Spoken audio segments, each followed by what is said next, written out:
Hey there folks, and this is Brian with Foxfire Armory, and welcome back. And for those of you that are new to the channel, welcome. Today we are going to be doing the Foxfire Brief, which is where we go over some news and kind of discuss. And for those of you who are coming back to the channel, I know it's been a hot minute since you've seen this ugly mug, but as you can kind of tell from my voice, I have been extremely sick, so I have actually just been kind of resting for the essentially better part of 3 weeks at this point. I had no voice basically last week, and so it's kind of finally starting to come back, but both me and my oldest had a really bad case of influenza A, which just had a lingering cough, which basically I had no voice for about a week and a half. So I'm here back trying to get some content to you guys, so bear with me on the voice here, and we'll get into what we got for you guys today. So the first thing up here is basically something that I just saw about today, and that is the thwarted coup attempt in Peru. The progressive left President Castillo of Peru was basically trying to shut down their Congress, and the military basically came in and said, we're not having this, and they're officially removing him from office.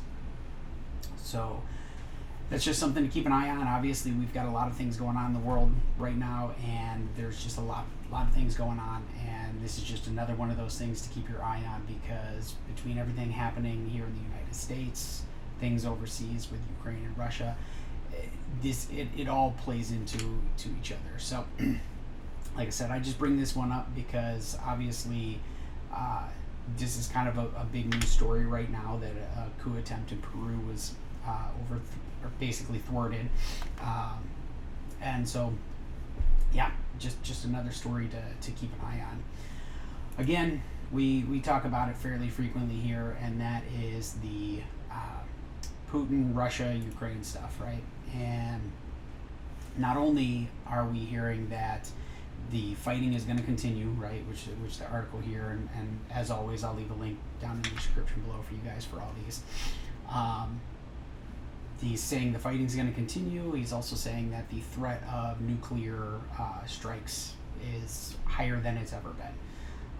Whether that is all just showmanship, basically puffing up his chest, trying to say, hey, we have power, to be seen, but obviously he's not messing around, and you should take his threats seriously. And so, obviously, again, this is just, I'll let you guys read through the article. We'll just kind of go over the high level stuff here. And my prediction is, going into the winter months, we may hear a little bit less, probably more propaganda is going to be coming out of Ukraine and Russia, would be my guess, saying that this side's doing better and this side's doing better. But we'll just kind of keep feeding the information as we get it. And obviously we get a lot of natural gas from Russia, not only natural gas, but the petroleum that we're still getting through Russia. So we got to keep an eye on this, right? It's just, I know we harp on it a lot. There's a lot of channels that harp on it, but it's just something that we have to keep an eye on at this point. So leave that where it stands. Now this is an interesting one, and I know this is kind of old news for probably a lot of you who are coming back to the channel, but for those of you who are new, it might not be so as new news, right? This may be new for you. It may not be old news. Sorry, it's trying to talk and think with my throat right now is not the best thing for me right now, but I'm trying to get some of this stuff out there for you, because I know a lot of you rely on the channel for that, and I'm doing the best I can. So this was a really interesting story, and it just happened I think a few days ago, maybe a week ago at this point, but someone actually shot out a power substation in Moore County in North Carolina. And this was obviously a deliberate attack. And I'll leave a link to S2 Underground in the description. He did a great job so far covering the ins and outs of all this, and I believe that he's from this area. So he does a great in-depth about everything that's happened around this situation. So this is something that we've talked about a lot on this channel. I know other channels like Magic Prepper have talked about it quite a bit, and that is just how fragile our power grid is here in the United States. And I'm assuming elsewhere in the world, but obviously many of us live in the United States, and so it's more pertinent to talk about the United States and the things that kind of more specifically relate to us.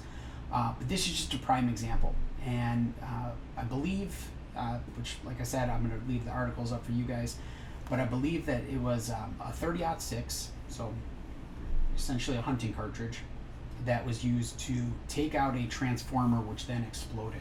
And for those of you who don't really know how the transformers work, once they've created that hole in the transformer, there is a cooling mechanism to it that basically fails, and ultimately it overheats, boom, and that seems to be what was the situation here in Moore County. So it'll be interesting. Obviously, we're definitely going to keep our eye on this kind of stuff happening. So more power grid attacks, which obviously this was an attack, whether it was domestic, foreign, whether it's our own government testing out basically response times. We really don't know at this point. We'll keep waiting for more information to come as it comes, but this was a deliberate attack on this power station, and there are thousands of people who have been without power. So this just brings me back to the other situation of, obviously this kind of stuff can happen. This could be natural disaster, could cause this kind of stuff to happen, right? A lightning strike at a power station like this could take the entire power station out. And unfortunately, a lot of our power grids are very interlinked, very interconnected, tied together. And so you may get one power station like this, but it breaks that link in the chain, and now you have multiple power stations that are out. And unfortunately, that's just kind of the way things are these days, and that's why we talk about we need to harden our power grid, and talking about how China has bought into, through companies and other acquisitions, into our power grid, which to me personally, I feel like should never be able to happen, right? Same thing with them buying all the farmland up that they've been buying in the United States. That just should not be allowed to happen. And this is a prime example of the type of things that could potentially happen. So having backup fuel sources, having backup cooking sources, backup heating sources is a must, right? This is just a very simple idea of why those things are so necessary, especially if you are the type of person who wants to be prepared for yourself, your family, all the above. Which leads me into the next thing, which we've talked about quite a bit here on the channel, and you'll notice that this particular article is a little bit older, but it's one that I feel is really important, so I'm actually bringing it back to the channel. And we've talked about recession. The government keeps telling us that we're not in a recession. We are 100% in a recession. I'll continue to say that we are in a recession. It doesn't seem like it from all the stimulus packages that have been given out to Americans. People are putting more stuff on credit or like kind of payment plan, pay as you go type of deal. So like the pay for or like PayPal credit. The number is astronomical for the number of people using that payment method for just everyday purchases, including groceries. I think it was 83% increase in pay over time usage, and that's literally just for this year so far, 2022. I expect that to skyrocket as we go into 2023, which is why I specifically wanted to bring back this article, which is essentially the same economist predicted the 2008 housing crash, Great Recession. He pretty much predicted it to a T, and he has been predicting that we are are going to see another one, and it's going to last for an extended period of time, and it very well could be worse than what we saw in 2008. And you'll notice that this article is from September, and I find it funny because this article was basically pushed off very quickly, and you had news outlets like CNBC, Fox Business, basically saying, oh yeah, we're not going to see a recession, we're not going to see a recession. Well, come to 2 days ago here, well, for those of you who are watching this, and maybe 3 days ago at this point, or 4 days ago, whenever I end up releasing this video,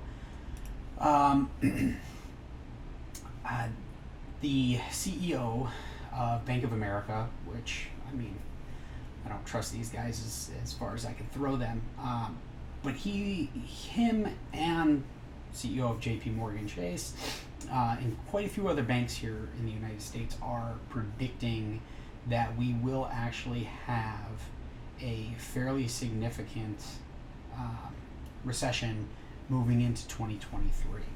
Now, in the article here, he obviously says mild downturn, right? If the Bank of America CEO is telling you it's going to be a mild downturn, that means it's going to be a lot worse than what they're saying. My prediction for 2023 is we're going to see a very kind of drawn out, extended, not necessarily mild, medium recession, possibly going into Great Recession, Great Depression type economic outlook. Now, that is obviously going to completely depend on how things like the housing market, stock market, Fed interest rate easings, the bond yields, how all these things kind of interact together. Not to mention Fed spending, like from a government standpoint. We keep sending millions and billions of dollars to Ukraine, which is obviously not going to help the inflation and prevent a recession. So be prepared. Make sure that you guys have your ducks in a row going into 2023, because I think we are in for a rough ride going into 2023. And I just want everyone out there who does follow the channel, which I appreciate every single one of you, to be ready for that in case that does come, right?